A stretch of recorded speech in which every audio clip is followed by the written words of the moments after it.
Bem, no nosso vídeo da semana passada, eu falava sobre o porquê da terapia.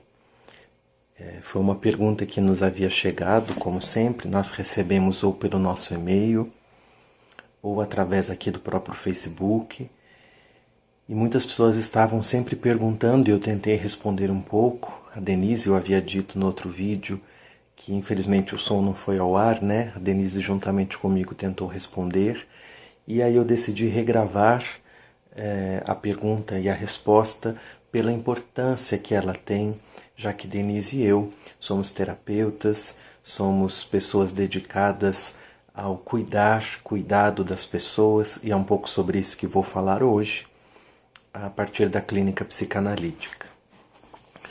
E depois do vídeo de quinta passada, muitas pessoas ficaram perguntando coisas pertinentes a respeito da terapia, e eu queria trazer algumas dessas questões, hoje sem citar diretamente o nome deste ou daquela pessoa que nos acompanha e nos assiste, para fazer um pouco de um resumo daquilo que nos chegou durante esta semana, a partir do vídeo da quinta passada, sobre a importância de se fazer terapia, o que se esperar da terapia.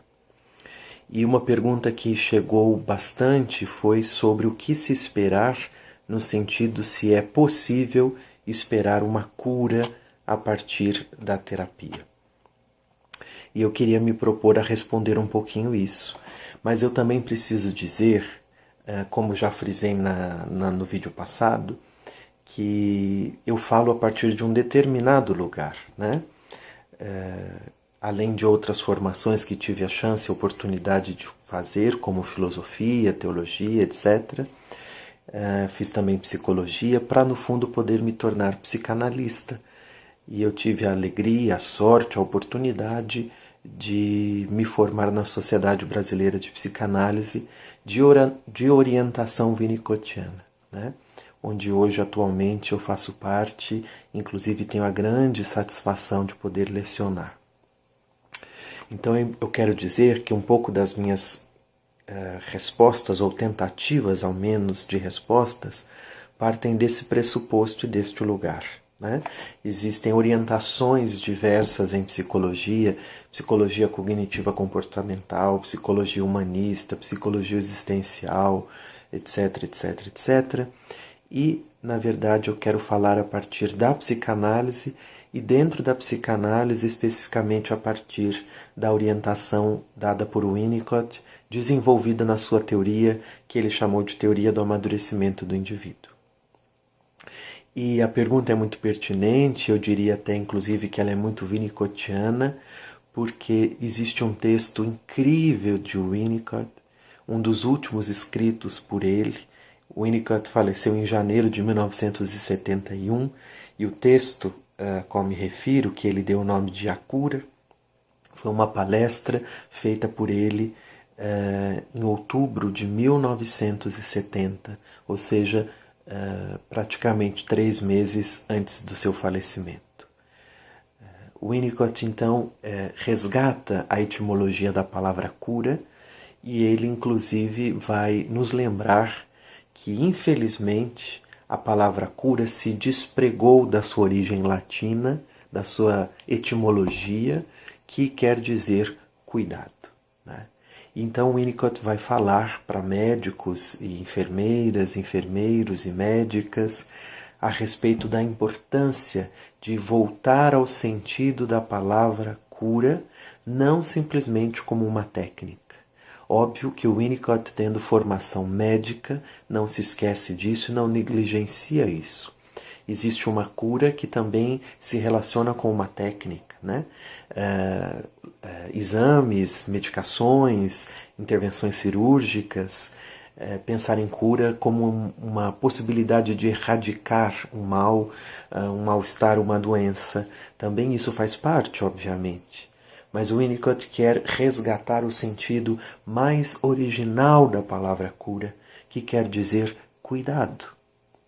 Porque se nós pensarmos em cura como uma técnica, como uma erradicação de um mal, eu preciso responder que a psicanálise não cura e não se presta a isso.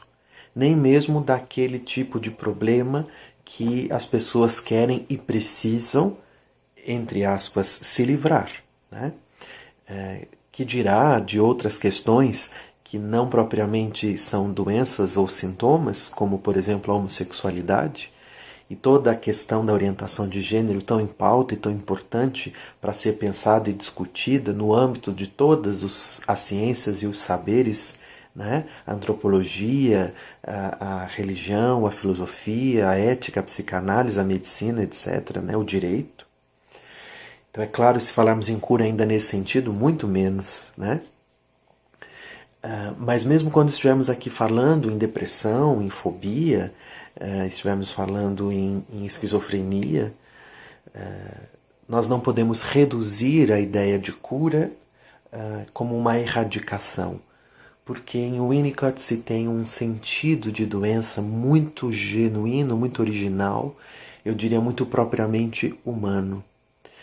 Em Winnicott, pensar que alguém adoeceu sob a forma da depressão, ou da fobia, ou da esquizofrenia, não quer dizer que ela tenha sido acometida por um mal de fora dela, como por exemplo um vírus ou uma bactéria, no sentido médico, né, biológico, e nem mesmo no sentido psicanalítico tradicional, porque de alguma forma Freud vai dizer que a gente adoece por um transbordamento de excitação que o aparelho psíquico não daria conta de metabolizar, vamos chamar assim, de elaborar, e por isso a pessoa pode adoecer pelo transbordamento dessa excitação. Winnicott, embora psicanalista e embora reconhecendo a genialidade de Freud, ele em vários momentos da sua obra vai acentuar isso, ele vai tomar um outro caminho, uma outra hermenêutica do ser humano, um outro olhar, uma outra interpretação, e vai entender que o ser humano adoece dele mesmo. É por incrível que pareça, nós quando adoecemos na forma da depressão ou da esquizofrenia e assim por diante, nós adoecemos porque somos gente, porque somos humanos. E a pessoa precisa e requer de cuidados. Cuidados aqui como uma prevenção, uma terapêutica preventiva, né? Winnicott coloca entre aspas, os pais funcionam um pouco como terapeutas dos seus filhos. Primeiro no sentido de prevenção, quando dispensam aos filhos os cuidados necessários.